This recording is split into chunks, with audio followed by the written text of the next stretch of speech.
The church says also in the canon law that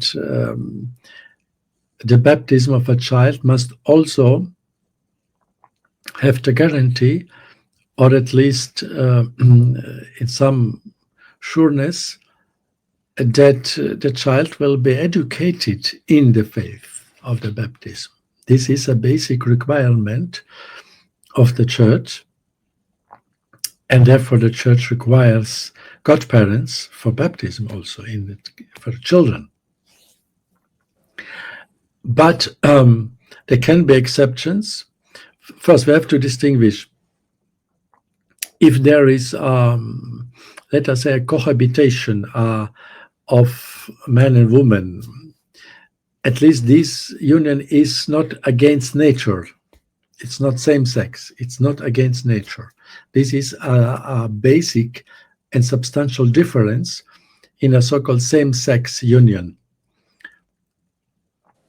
In a case of simply of cohabitation, or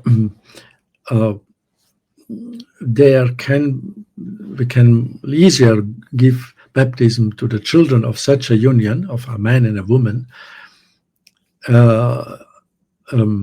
providing that there is a good godfather or godmother.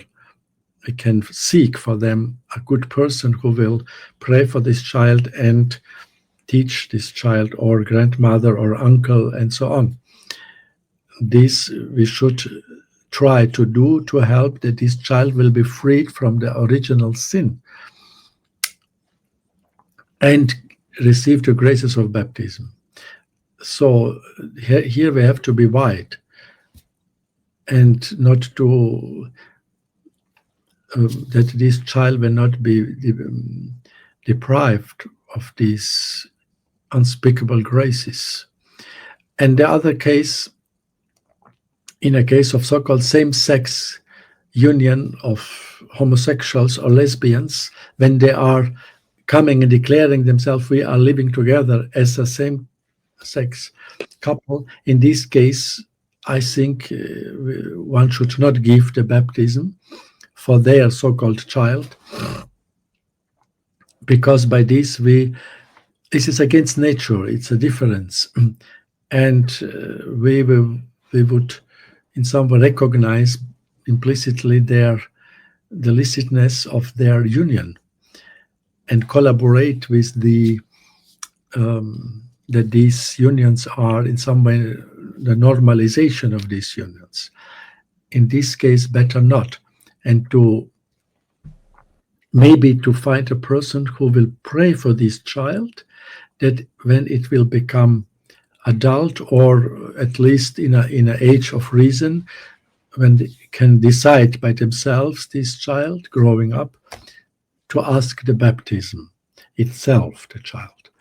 But we can find a person who will pray for this child, but not giving the baptism because of this situation of the same-sex union of those so-called parents. They are not parents usually. But another case, when there is a single lesbian woman, let us say, who is not living together with no one, in this case, I think we can do this, providing a good godfather, good mother, that he will pray or she will pray. So we have to distinguish the situation.